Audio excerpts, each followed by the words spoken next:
오늘 이제 사도행전 18장 마지막 부분을 저희들이 살펴보게 됩니다. 24절 말씀에 보면 이제 주인공이 나옵니다. 주인공, 아볼로라는 사람입니다. 그리고 이제 장소는 어딘가 하면 에베소입니다. 에베소.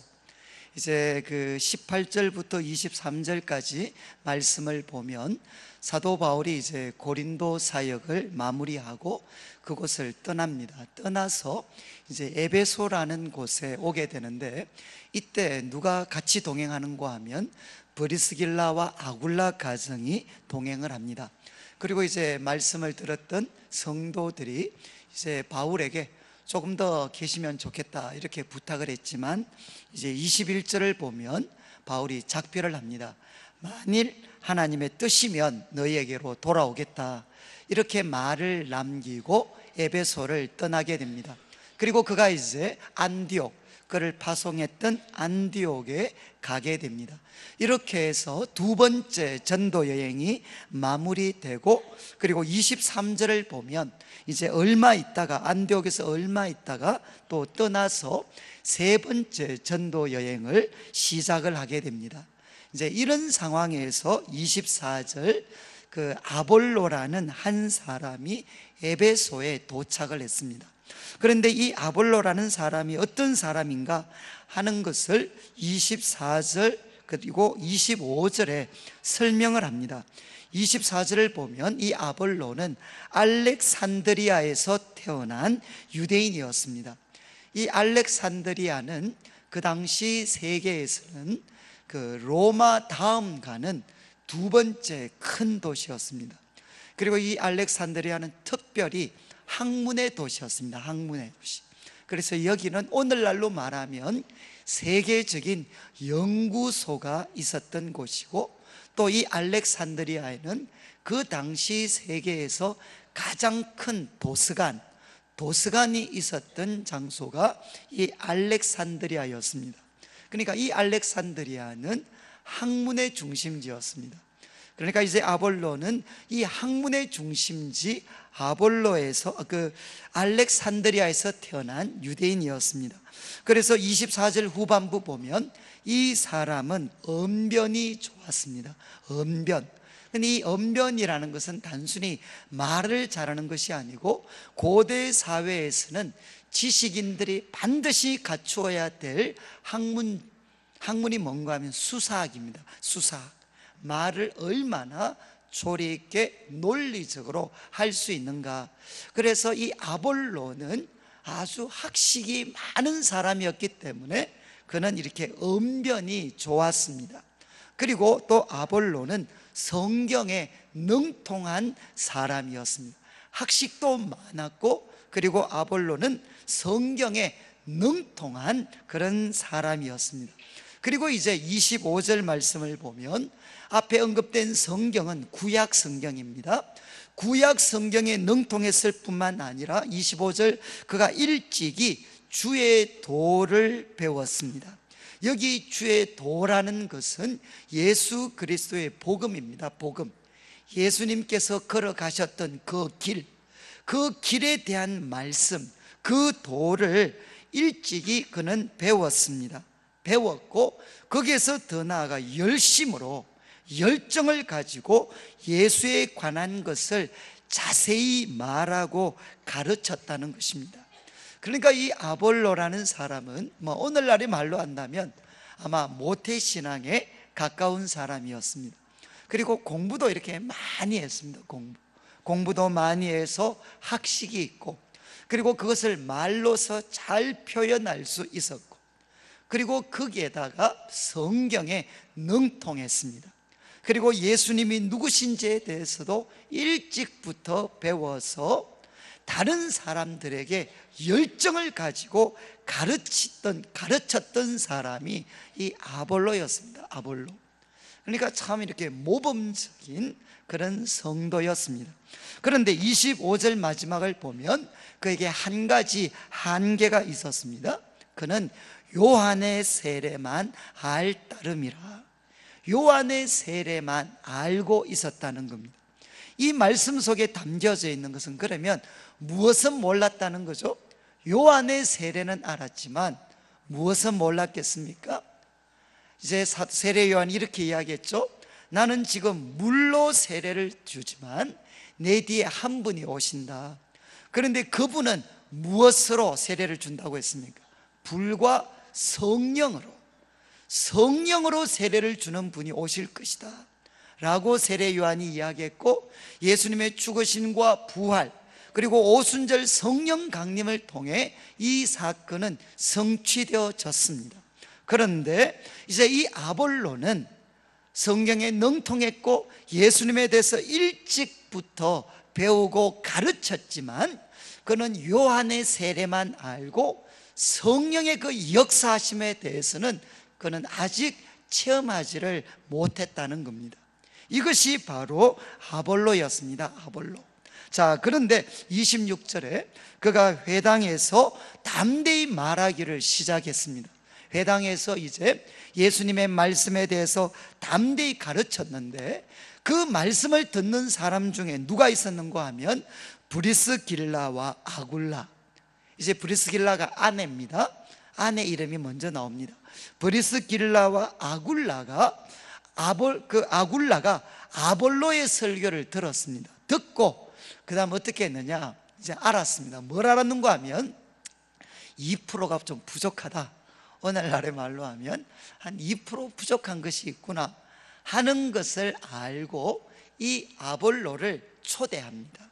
초대를 해서 아마 자기 집에 초대를 했겠죠. 초대해서 무엇을 했는가 하면 26절 마지막 하나님의 도를 중요한 표현이 있으면 더 정확하게, 그러니까 앞에 아볼로도 하나님의 말씀, 예수님에 관한 것을 자세히 말하고 가르쳤습니다. 사실은 정확하게 말하고 가르쳤는데, 브리스길라와 아굴라는 이 아볼로를 데려다가 하나님 말씀에 대한 것을 더 정확하게 풀어서 설명을 해줬다는 겁니다. 그런데 이 만남이 이제 아볼로에게 있어서는 또 한 번의 큰 전환점이 되었습니다. 그래서 아마 아볼로가 이때 바뀐 것 같아요. 바뀌어서 27절 28절 말씀을 보면 결과가 나옵니다. 이제 아볼로가 에베소에 있다가 아가야로 건너가고자 했습니다. 이 아가야는 어딘가 하면 지금 이제 여기 있는 에베소가 부산이다라고 생각을 하면 아가야는 경상북도 지방입니다. 제가 지금 헷갈리고 있는데, 에베소가 북쪽에 있고 그리고 이제 아가야는 남쪽에 있는 지역입니다. 그래서 이 아가야는 우리 대구로 만약에 말한다면 경상북도에 해당하는 큰 지역 이름입니다. 그 아가야 지방으로 건너가고자 했습니다. 그런데 이때 이제 형제들이, 브리스길라와 아굴라를 포함한 형제들이 그를 격려하면서 제자들에게 편지를 썼습니다. 편지, 오늘날로 하면 추천장을 써주게 됩니다. 편지를 써주면서 그를 영접해라. 이 아볼로라는 분이 가시는데 이분은 정말 귀한 분이다, 또 가르침에 대해서 특별한 은사가 있는 분이다, 그러면서 아마 그를 소개해 주었습니다. 그를 영접해라. 그랬을 때 이제 아볼로가 어디를 갔느냐, 아가야 지방으로 갔고, 아가야 지방의 중심 도시가 어딘가 하면 고린도입니다. 고린도. 이제 고린도 지역에 가서 그가 사역을 합니다. 그런데 27절 마지막에 보시면 그가 감에 은혜로 말미암아 믿은 자들, 이거는 성도들을 뜻합니다. 성도들은 누구냐? 하나님이 주신 은혜를 통해 믿게 된 사람들입니다. 하나님의 은혜를 통해서 믿게 된 사람들, 그들에게 많은 유익을 주었다는 겁니다. 아볼로가 많은 유익을 주었습니다. 그리고 28절, 왜냐하면 이는 성경으로서 성경을 가지고 예수는 그리스도다, 예수는 하나님이 세우신, 그리고 하나님이 약속하신 유일한 구원자시다 라는 것을 그는 정언을 했습니다. 성경을 가지고 정명해 보였습니다. 그리고 공중 앞에서 많은 사람들이 있는 그 자리에서 힘있게, 이거는 능력 있게 반대하는 유대인들의 말, 반대하는 유대인의 말을 그는 이기게 됩니다. 제압을 하게 됩니다. 이를 통해서 아볼로는 많은 유익들을 고린도에 있는 성도들에게 끼치게 됩니다. 이것이 이제 오늘 본문의 말씀인데, 오늘 본문 말씀을 보니까 이 아볼로를 보니까 좀 어떻습니까? 아볼로 보니까 어떤 것 같아요? 좀 자기하고 좀 비슷하신 분들도 계실 것 같아요.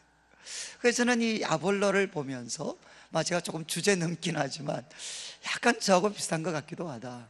왜냐하면 저는 이제 모태신앙입니다. 모태신앙이었고, 그리고 이제 여기 있는 것처럼 이렇게 성경을 이렇게 어릴 때부터 공부를 많이 했습니다.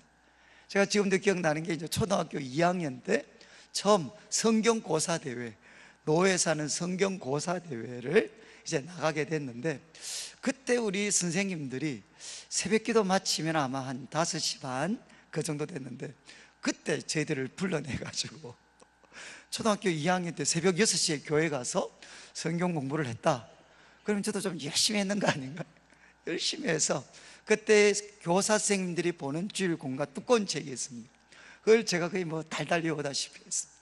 그래서 이제 저도 이렇게 노회를 주름 잡았던, 그래서 저는 정말 성경을 열심히 공부를 했습니다. 열심히 공부하고, 그리고 사람들에게 많은 인정을 받았습니다.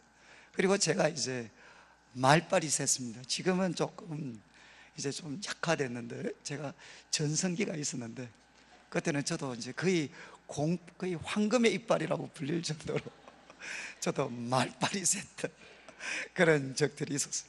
그래서 이제 교회 속에서 논쟁을 하거나 토론을 하면 저도 별로 져본 적이 없었던 그런 사람이었어요.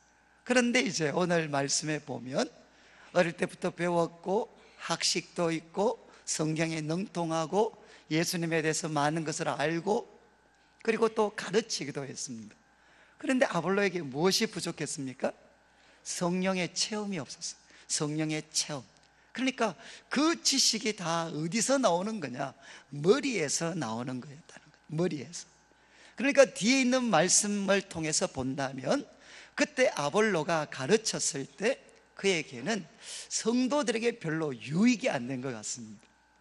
그리고 또 그 말씀의 핵심이 예수님은 그리스도시다, 하나님께서 온 세상을 구원하시기 위해 세우신 구원자, 약속하신 구원자는 바로 예수님이시다 라는 것이 그의 삶의 아마 중심은 아니었던 것 같습니다. 그리고 그가 논쟁을 했지만 반대자들을 정말 성령이 주시는 그런 능력과 지혜로 압도하지는 못했던 것 같습니다. 근데 저도 이렇게 고등학교 때까지 쭉 돌아보면 그렇게 말빨도 세고 성경 그리고 예수님에 관한 걸 알았지만 저는 성령에 대한 체험이 없었습니다. 체험이. 그러니까 제가 이제 대학을 가서 우리 내수동교회 대학부라는 곳에 갔는데, 그때 제가 좀 주제넘게 표현을 한다면 거기에 우리 선배들이 꼭 브리스길라와 아굴라 같은 사람들이 계셨습니다. 그래서 제가 거기에서 성경 공부할 때 침 튀기면서 가는 것처럼 막 떠들고 큰 소리 치면 나중에 그분들이 저를 따로 불러서 이리 좀 와봐라, 그러면서 이제 저를 앉혀놓고 한 수씩 가르쳐 주셨어요. 네가 오늘 이렇게 떠버렸는데 이거는 그런 뜻이 아니야, 그러면서 한 말씀씩 한 말씀씩 가르쳐 주셨어요. 그런데 그분들과 이야기를 나누다 보면 갑자기 뭐가 깨달아지느냐?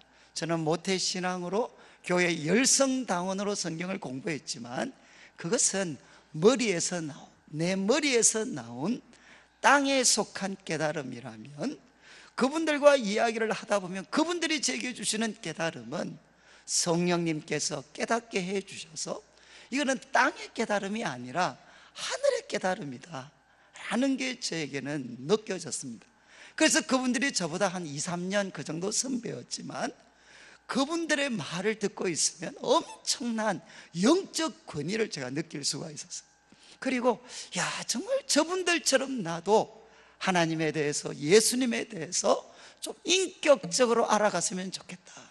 그리고 저분들처럼 예수님을 사랑을 하고, 그리고 저분들처럼 나도 뭔가 영적인 세계에 대해서 눈이 열렸으면 좋겠다라는 그런 갈망들이 그 선배들과의 나눔을 통해서 저는 가지게 됐습니다. 그래서 이제 그런 도전을 통해 저도 이렇게 열심히 실험하고 하다가 하나님이 어느 날 찾아오셔서 저도 그렇게 원했던 이 성령의 그 체험들, 성령님께서 지혜와 계시의 영을 주셔서 하나님의 말씀에 대한 눈이 열리게 해주시고, 믿으려고 노력해서 믿는 게 아니라 갑자기 어느 순간 믿어지게 되고, 그리고 저에게 영혼에 대한 눈이 열리게 되고, 그리고 주님의 보혈이 제 모든 허물과 죄를 씻어주시고, 그리고 제 속에 하나님의 영이 찾아오셔서 저를 하나씩 하나씩 바꾸시고 변화시키시는 것들을 조금씩 체험을 할 수가 있게 됐습니다. 그러면서 이제 제 삶에도 저는 과거에 말 잘할 때 사람들이 유익을 받았을까요? 상처를 받았을까요? 그 황금의 이빨을 가지고 사람들을 유익하게 했겠습니까? 아니면 사람들을 상처를 줬겠습니까? 저는 돌아보면 그때 많은 사람들에게 상처를 줬습니다. 그런데 이제 성령에 대해서 체험하고 나서부터는 저도 조금씩 사람들에게 유익을 줄 수가 있었고, 그리고 제 삶에 분명한 깨달음이 주어진 거죠. 힘으로도 능으로도 아무리 몸부림을 쳐도 우리들의 죄로부터 우리들의 힘으로 벗어날 수가 없습니다. 인간의 가장 무거운 짐은 무엇이냐? 그것은 죄입니다. 이 죄가 우리를 노예로 만들고 있습니다. 어떤 교육도, 어떤 발부등도, 어떤 금욕에 대한 노력도 우리를 죄에서부터 자유케 할 수 있는 건 아무도 없습니다. 우리들의 죄를 씻어줄 수 있는 것은 무엇이냐? 예수 그리스도의 보혈입니다. 그리고 그 보혈이 있는 곳에 누가 찾아오시느냐? 하나님의 영이 찾아오셔서 우리를 새롭게 하시고 우리를 풀어주시고 우리의 눈을 밝혀주시는 일을 하게 됩니다. 그러면 우리들의 모든 대화의 중심이 무엇이 되느냐? 주는 그리스도가 되십니다. 예수님이 바로 그리스도시죠. 그리고 나아가서 그때부터 하나님이 우리들의 입술에 지혜를 주시고 권세를 주셔서 반대하는 자들의 그 이야기를 제압할 수 있는 영적인 근위와 힘을 우리들에게 주셔요. 저는 우리 성도님들 한 분 한 분이 정말 이런 어떤 권세와 능력을 힘입어서 저는 가끔 그렇게 이야기합니다. 제발 교회에서 싸우지 말고 싸우면 밖에서 해라. 밖에서 안 믿는 사람들과 싸워서 예수님은 그리스도시다 이 말씀을 가지고 밖에 사람들을 제압을 해야 되지 왜 교회 안에서 반대자들을 제압하려고 하느냐 말이죠. 사랑하는 성도님들, 저는 이제 제가 이렇게 우리 교회를 섬기면서 가끔 어떤 생각이 드는 거 하면 우리 교회도 자꾸 아볼로들이 많아지시는 것 같아요. 아볼로들, 변화되기 전 아볼로. 그러니까 많은 걸 배우셨어요. 정말 우리 이전에 제가 어릴 때 교회 다닐 때는 생각도 못했던 많은 학식을 가지신 분들, 그리고 훈련을 받으신 분들, 많은 분들이 점점 오고 계셔요. 그런데 저는 우리 성도님들 꼭 기억하셔서 아무리 우리가 모태신앙이고 아무리 청년 때 열심히 공부하고 훈련 받아도 지금 아무것도 안 하면 꽝입니다. 그거는 과거에 주신 은혜는 언제나 잊어버리셔야 돼요. 잊어버리고 정말 내가 처음 주님의 십자가에 부딪혔던 것처럼, 처음 성령님이 나를 사로잡으셨던 것처럼 그 감격과 사랑을 가지고 지금 섬겨야 되지. 내가 과거에 열심히 섬겼다, 열심히 배웠다, 내보다 성경 더 아는 사람 어디 있냐? 좋습니다. 지금 뭐 하시죠? 지금 뭐 하고 계세요? 그것 가지고 그것 가지고 뭐 하고 계시느냐 말이죠. 설교자를 판단하거나 순장님들을 판단하거나 어디 사용하셔요? 어디?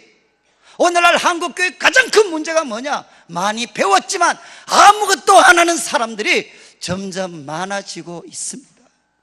저는 우리 교회 가운데 다시 한번 아볼로와 같은 그런 우리가 하나님이 주신 놀라운 은혜와 은사에도 불구하고 성령에 대한 체험이 없었기 때문에 하나님 앞에 제대로 쓰임받지 못했던 많은 사람들이, 저는 참 우리 예배가 또는 우리 장로님들, 권사님들, 순장님들이 브리스길라와 아굴라 같은 분들이 지도자들이 되셔서 그분들의 부족한 것 채워주고 예수 그리스도의 복음을 더 자세하게 풀어주어서 그들로 하여금 아볼로와 같은 놀라운 영적 지도자들이 될 수 있도록 섬길 수 있는 그런 교회가 되기를 원합니다. 그런데 오늘 제가 이제 한 가지만 더 말씀을 드리려고 하는 것은 이 아볼로가 또 한 가지 이렇게 유명한 게 있습니다. 그것은 뭔가 하면 이제 이 아볼로는 정말 오늘날로 하면 탁월한 지식인이었어요. 그리고 말씀을 전해도 그 지식이 묻어나왔습니다. 그가 가서 고린도 교회에서 사역을 하니까 결국 무슨 문제가 생겼느냐? 고린도 교회를 개척한 사람이 누굽니까? 개척한 사람은 바울이었습니다. 그런데 그가 이제 고린도를 떠나고 나서 그 다음 온 두 번째 사역자가 아볼로였습니다. 그러다 보니까 이 바울도 정말 탁월한 그런 지식을 가진 분이셨지만 성향이 달랐기 때문에 이 안디옥 교회 결국은 지도자들 때문에 다툼과 분쟁이 생기게 됩니다. 바로 이것이 바울이 고린도서를 기록했던 첫 번째 이유였습니다. 그래서 제가 이제 마지막으로 한번 다루려고 하는 것은 이 아볼로가 고린도 교회에 가서 열심히 사역을 했을 때 의도하지 않았던 한 문제가 생겼습니다. 그것은 성도들 사이에 그룹이 생기게 됐어요. 성도들이 갈라지고 분열하기 시작을 했습니다.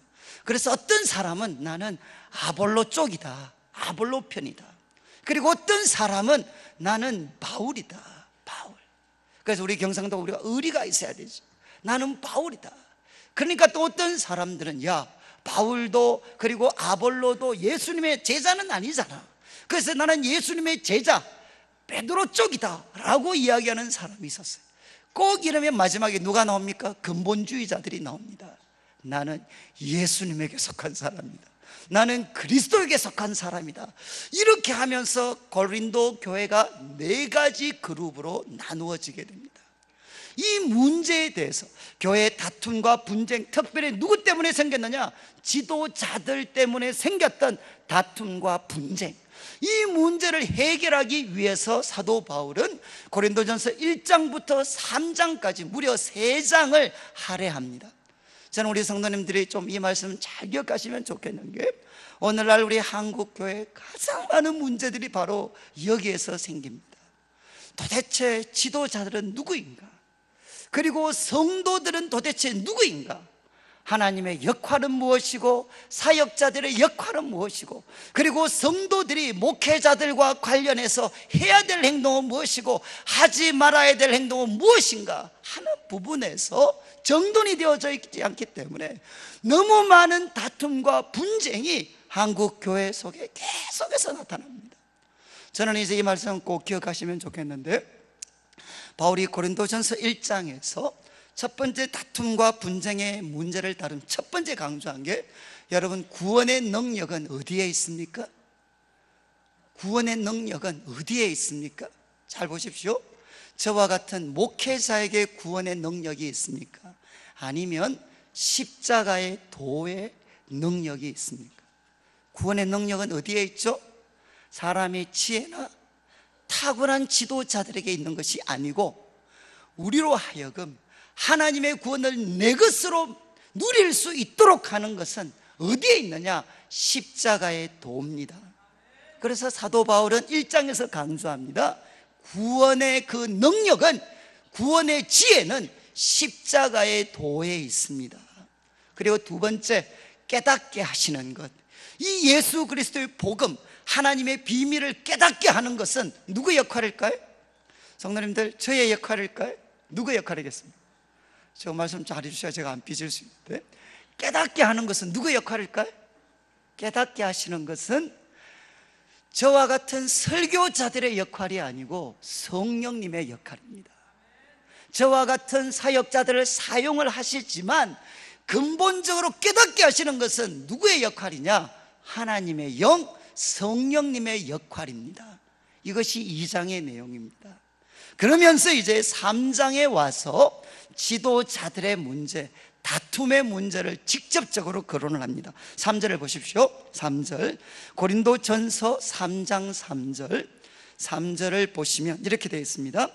너희는 아직도 육신에 속한 자로다. 교회는 다니는데 예수님을 믿는데 육신 쪽에 치우친 사람이다. 너희 가운데 시기와 분쟁이 있으니, 시기가 있고 분쟁이 있으니 어찌 육신에 속하여 사람을 따라 행함이 아니리요. 그러니까 공동체 속에 시기와 분쟁이 있다면 무엇을 반영하는 거냐? 아직 우리가 영적으로 어리다는 것입니다. 영적으로 육신에 그냥 매여 있는 사람이다라는 것을 보여주는 거라는 거죠.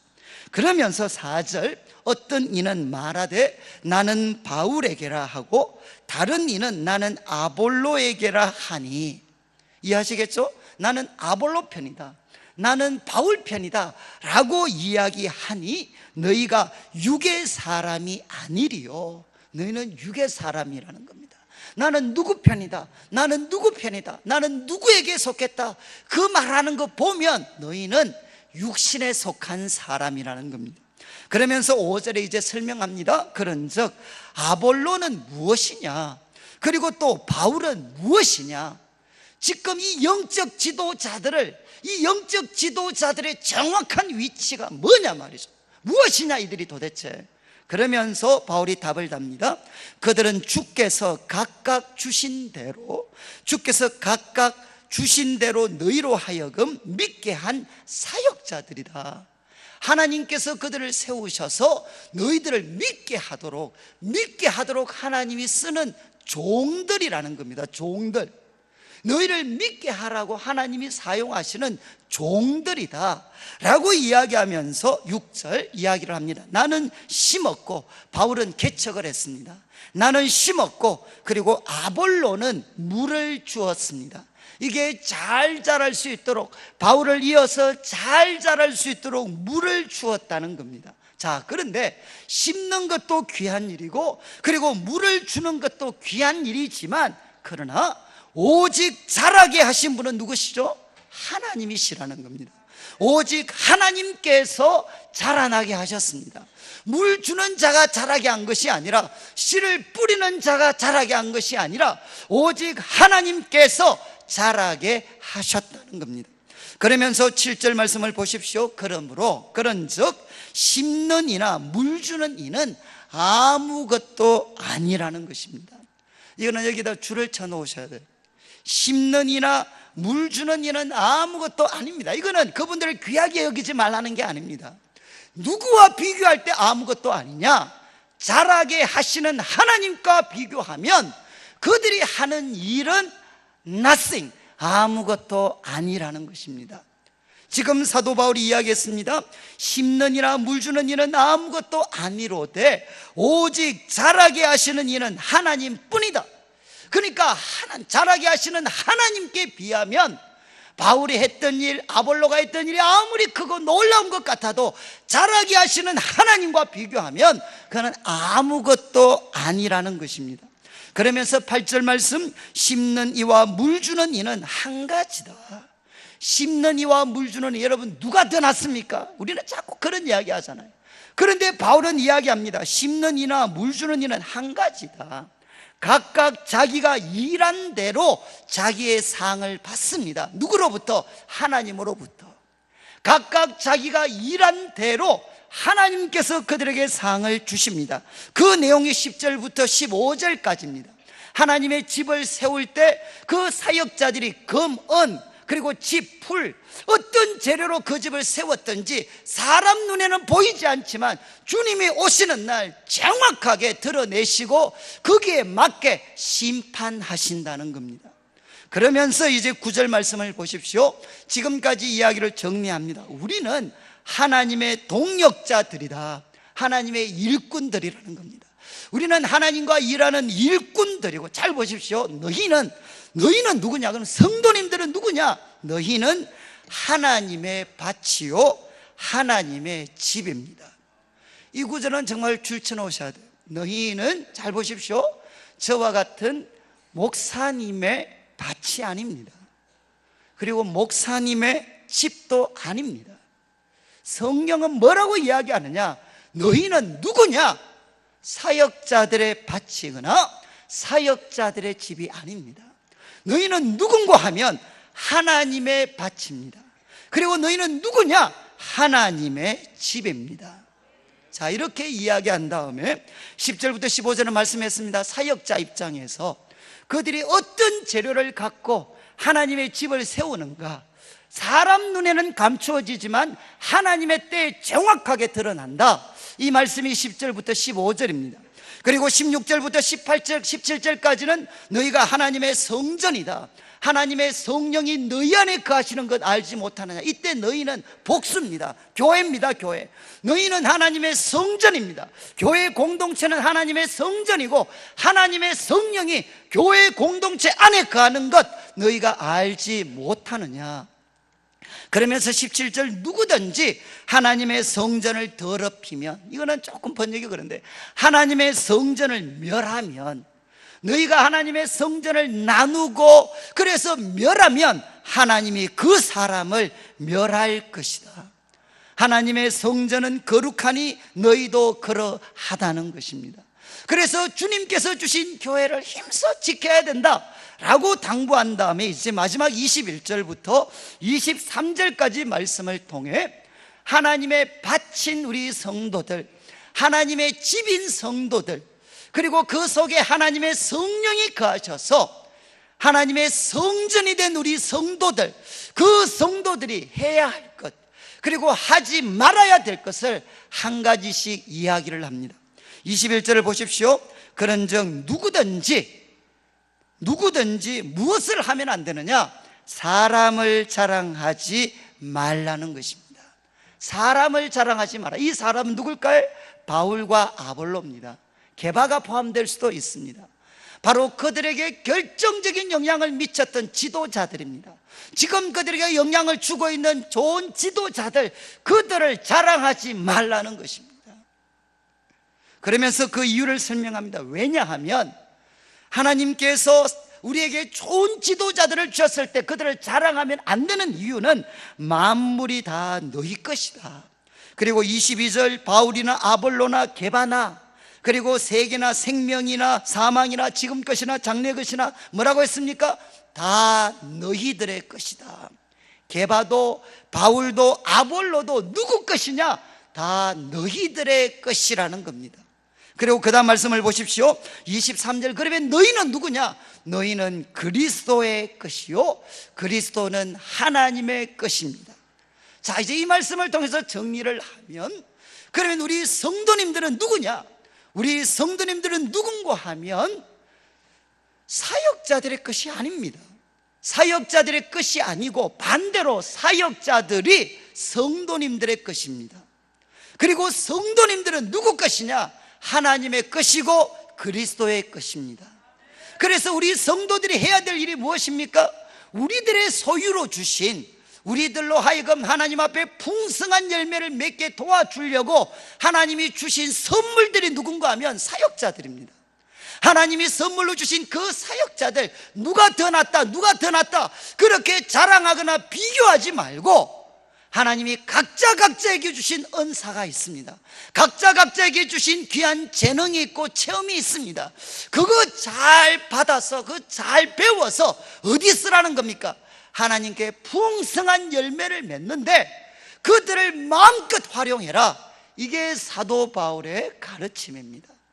자, 오늘 이렇게 말씀을 드리는 거는, 제가 이제 우리 집사님들, 성도님들 이렇게 제가 자주 이런 이야기 듣습니다. 만약에 이제 우리가 교구가 4개 있다 보니까 이런 분이 있어요. 우리 목사님 정말, 교구 목사님 말씀을 정말 잘 전하시고, 그리고 또 개발과정 할 때도 은혜가 너무너무 참 넘칩니다. 참 좋은 분입니다. 여기까지만 가면 좋아요. 그 다음 말이 꼭 뭡니까? 만약에 이제 이분이 만약에 예를 들어 1교구다 그러면, 우리 역시 목사님 4교 교구 중에 제일 나아.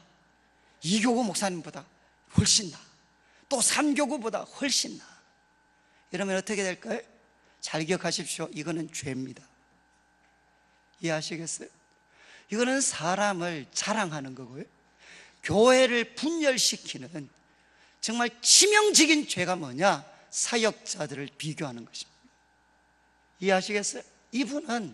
이분에게 귀한 게 있습니다. 가르치는 은사가 부족하면 다른 쪽에 또 그 다른 분이 갖지 못하는 귀한 은사들이 있어요.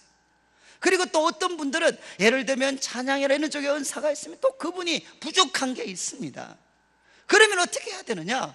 바로 저분에게 음식으로 이야기한다면 비타민 A를 저분이 갖고 있으면 저분에게는 비타민 A, 저분에게는 비타민 C라면 그 비타민 C 잘 섭취해서 어떻게 하죠?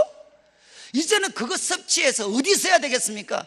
하나님께 풍성한 열매를 맺게 되드리고 하나님의 기쁨이 되는 삶을 사는 게 중요하지, 지금 와서 누가 더 낫다, 누가 더 잘한다, 이건 어떻게 되느냐? 사람을 자랑하는 겁니다. 여러분, 지금 오늘날 한국교회 가운데 지도자들 때문에 이렇게 많은 문제가 생기겠습니까? 첫 번째는 저와 같은 지도자들의 책임입니다. 그렇지만 또 하나는 뭐냐? 성도들의 책임이 있습니다. 자꾸만 사람들을 비교하는 거죠. 여러분, 만약에 우리 부교육자들이나 사람들을 비교하면 어떻게 되느냐? 부교육자들 원수가 됩니다. 부교육자들을 원수 만들게 하고 싶으면 비교하십시오. 그리고 주일학교 부서도 똑같아. 예를 들면 우리 중등부, 우리 목사 너무 좋습니다. 여기까지만 가면 좋은데 교육부서 중에 제일 나, 이러면 어떻게 됩니까? 싸움판 되는 겁니다. 이해하시겠어요? 하나님께서 주셨으면 감사하고, 그리고 그분이 맡기신 사역 잘 감당할 수 있도록 또 부족한 부분이 있다면 다른 분들 통해서 잘 채워져서, 교회의 목적은 무엇입니까? 성도들이 하나님의 기쁨이 되는 것입니다. 성도들이 하나님께 열매를 맺는 사람이 되는 것이 중요하지, 사람들, 어느 목회자가 사람들한테 인정받아서 그게 목적이겠습니까? 사람들에게 인정받아서 뭐 하겠습니까? 성도들은 꼼짝도 안 하고 아무것도 안 하고 자기 고집대로 살아간다면, 회개의 열매가 나타나지 않는다면 사람들에게 인정받아서 그 어디 쓰겠어요, 그거를? 사랑하는 성도님들, 지금 바울은 이야기를 했습니다. 성도들은 누구냐? 하나님의 밭입니다. 하나님의 집입니다. 때로는 우리 목사님들이나 장로님들이나 권사님들이나 순장님들이나 또 교사분들이나 다 이분들은 누군가 하면 하나님이 우리들의 삶에 주신 최고의 선물들입니다. 그래서 그 선물들 다 이분에게 유익한 거 있으면 이분에게 이거 배우고, 저분에게 가서 또 저거 유익하면 저거 배워서, 중요한 건 뭐겠습니까? 우리 성도님들 한 분 한 분의 삶이 하나님께 영광이 되는 것입니다. 하나님께 기쁨이 되고, 이 어두운 시대 속에 하나님의 자녀들만이 맺을 수 있는 그 온전하고 아름다운 열매를 이 세상 가운데서 마음껏 누릴 수 있도록, 마음껏 펼칠 수 있도록 하는 게, 그게 바로 교회가 교회되는 하나의 그 목적이라는 거죠. 저는 오늘 말씀을 마무리하면서 저는 우리 성도님들, 교역자가 부족하면 기도해 주시면 되고요, 좋은 거 있으면 취해서 하나님의 영광이 되고 하나님이 기쁨이 되는 삶으로 다듬어 가시면 돼요. 그리고 또 정말 우리 성도님들 한 분 한 분이 그렇게 될 때 어떻게 되느냐? 교회가 사랑의 공동체가 되는 겁니다. 끊임없이 교회 오면 누구 편이냐? 누구 줄이냐? 여러분, 세상에서도 그 말을 듣다가 지쳐서 왔는데 교회 와서도 그 이야기를 듣는다 그러면 어떻게 하시겠어요?